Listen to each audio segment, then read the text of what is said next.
Hi, today I want to talk about trusting God. My name is Dr. Michelle Turner and I want to share a story with you. In 2005, Hurricane Katrina swept through several southern states. Many people lost their lives.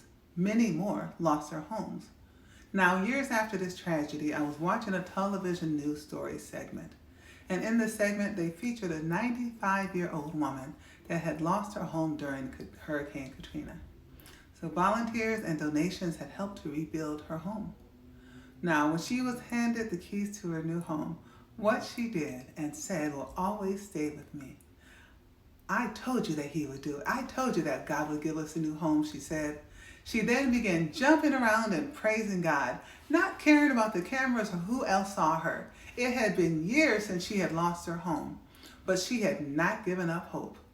Sometimes when we pray about something and God doesn't answer right away, we give up, we quit, and we figure that God is not going to answer.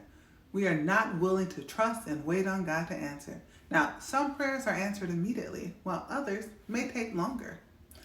My mom prayed for years that my brother and my father would give their lives to the Lord.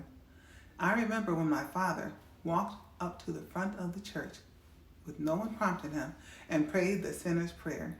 Years later, my brother did the same. My mother never gave up. She continued to pray and God answered her prayers. Just like that 95-year-old lady who received the new house. She expected God to answer even when it didn't happen right away. Are you willing to trust God even when you don't see the answers to your prayers right away? Here are some things to think about. Are there things that you prayed about that you haven't seen the answer to yet?